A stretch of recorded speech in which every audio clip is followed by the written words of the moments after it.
What is something you hope to witness in your lifetime? First contact. Just go do it, you won't regret it. Faster than light travel, minus any relativistic effects that make it impossible to come home to the sameish time, etc. I know it's weird, but I find the thought of being confined to our little solar system a bit depressing when there's a whole universe out there. Agreed. The Alcubierre drive is currently the most likely option, and even that one seems unlikely given our levels of technology. My parents getting married, laughing face. They've always lived together and call each other husband and wife, but they're not actually married at all. They're in their 40s and 50s, but I'd love to see them so happy and dressed up, finally getting those vows down. This is so sweet. All of my daughter's milestones in life. Until it's my time to go, I hope I get to see her grow up to be a beautiful, smart, caring woman. Ditto for my two boys, except for the woman part. Man on Mars. Permanent base on Moon/Mars. Manned exploration of rest of solar system. Financially practical / operationally feasible fusion power. Cure for cancer. Practical healthy life extension tech. Realistic VR world / games. AGI / tech singularity. Significant further understanding of universe / physics. Identification of habitable planet outside of solar system. Expedition setting off towards it.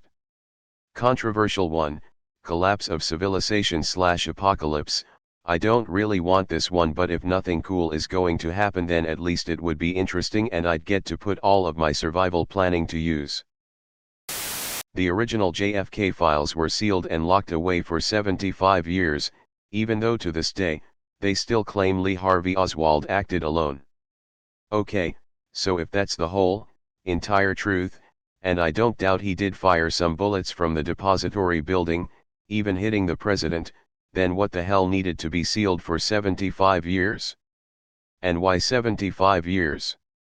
Why not 10, or 20, or 50 or 100? Why 75? Because 75 pretty much guarantees that anyone alive in 1963, who might have been involved, will almost assuredly be dead by then, assuming they were old enough to have some sort of role in that day.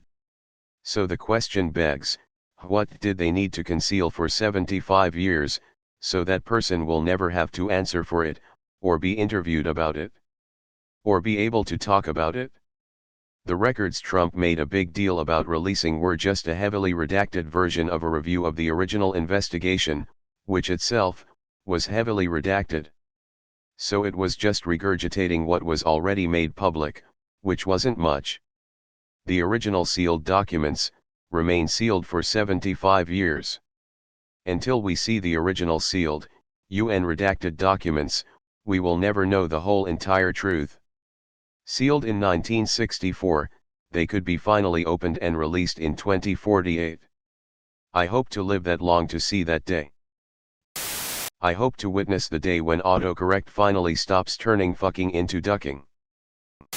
Sometimes I think I'd like to see that too. But the way the last few years have been going, we'd expect the Vulcans and get xenomorphs instead. What if it goes on both directions? You may read someday read the ugly fuckling to your children as a good night story.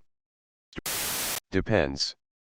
The human race's track record in general isn't great.